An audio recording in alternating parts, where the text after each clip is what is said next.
Vous imaginez les sommes d'électricité qu'on doit payer? À la fin de l'année, je ne sais pas si j'existerai encore, hein. Moi, la question que je pose tout simplement, c'est quand les PME ne pourront plus payer leurs fournisseurs, qui va payer les gens qui se retrouveront au chômage? On va aller voir la découpe. Nous, on laisse le solilès sur toutes nos cuisses. C'est pour ça qu'on n'a pas une découpe automatique. On a de la belle découpe, quoi. On est à 5 degrés, là. Parce qu'on doit découper normalement entre 4 et 6 degrés. Vous avez le froid, vous avez les machines, vous avez la chaîne qui tourne. Toutes les machines sont électriques, hein, quasiment, hein. On a eu une augmentation d'électricité qui est par 4,5, c'est pas possible, hein. Du 1er janvier jusqu'au mois de mai, j'ai payé déjà 88 000 432 € d'électricité sur 4 mois, alors que l'année dernière, sur 12 mois, j'avais payé 110 000 €. Février 2021, 10 873 000 €. On est passé à 19 706. Et par contre, ma consommation, je suis à 65 000 kWh, alors que là, 40 000 kWh. Donc je consomme quasiment 2 fois moins et je paye 2 fois plus, quoi. Vient se rajouter le fioul. Je suis passé au fioul mi-janvier de cette année, 2023. Et on nous parle d'écologie. Moi, je suis obligé de faire tourner le groupe, hein, pour faire descendre ma consommation. Sinon, je me retrouverai avec des factures énormes. En plus de ça, les prix que je vous annonce, c'est avec l'amortisseur. Et c'est difficile à obtenir ou... De toute façon, c'est une usine à gaz, hein. Tout est fait pour pas qu'on y arrive, hein.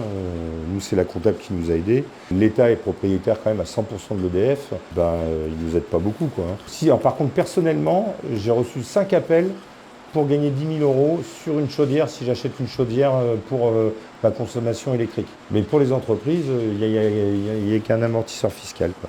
Mais c'est passé.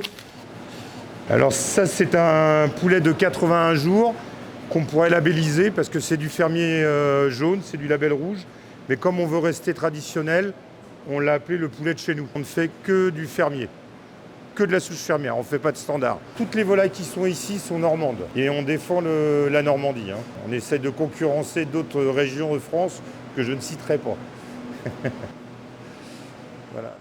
On a eu 3 années de suite compliquées. La première année, il y avait de la grippe aviaire, mais on était sous la loi Egalim 1, donc les prix qui avaient été faits un an avant pour les GMS, on a été obligé de les tenir.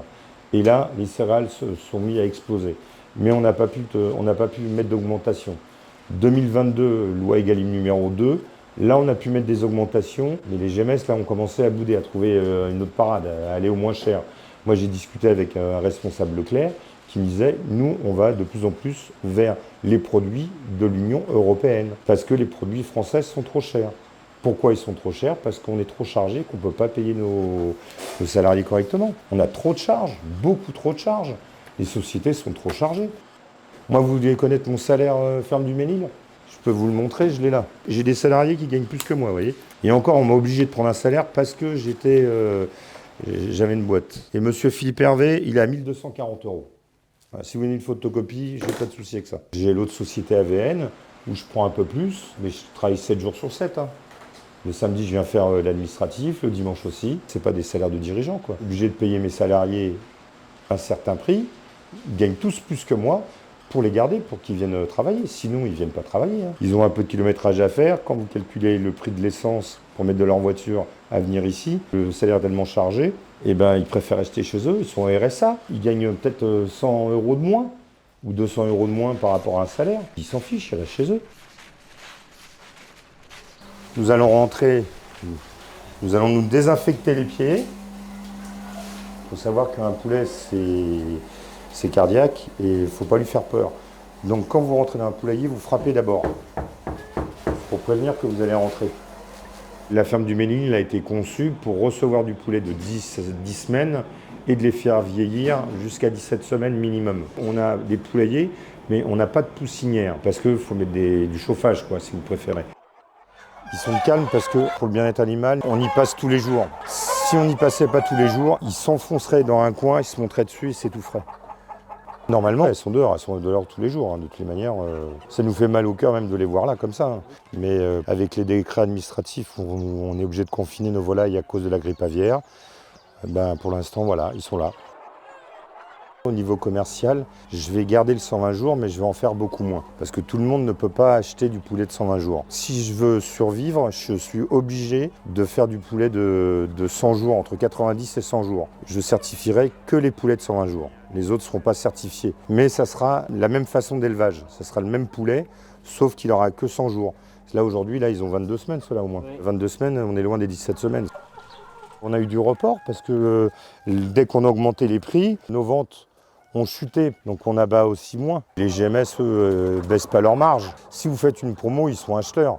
C'est le système des grandes distributions. Les clients, je vous dis, ils se sont retournés sur d'autres poulets, des produits standards, des produits étrangers. J'avais du filet de poulet, j'ai appelé un copain.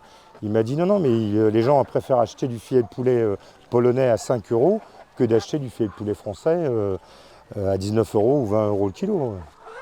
Il n'y a pas du tout de soja dedans. Si on leur met du soja, ils vont devenir des baleines, quoi, vous voyez. Donc ça sert à rien. On a choisi de faire que du label rouge et pas de poulet standard. Ça ne m'intéresse pas de vendre du poulet standard. Tout le monde se bat là-dessus. C'est vrai que ça doit être plus rentable, mais... Pourquoi ça ne vous intéresse pas ? Parce que je préfère voir des belles volailles comme ça que de voir, d'avoir des poulets qui sont... il y en a 10 000 ou 15 000 dans le bâtiment ou 20 000. Et vous les ramassez avec une machine, quoi. C'est pas élevé de la volaille, quoi, ça. À la fin de l'année, je ne sais pas si j'existerai encore. Hein. J'ai fait des conciliations avec des fournisseurs et puis je fais des crédits. Puis là, j'ai les bilans qui sont sortis. Je vais aller voir les banques et puis leur demander au moins de pouvoir faire un différé. Parce que là, vous imaginez les sommes d'électricité qu'on doit payer ? Moi, la question que je pose tout simplement, c'est quand les PME ne pourront plus payer leurs fournisseurs, qui va payer les gens qui se retrouveront au chômage ?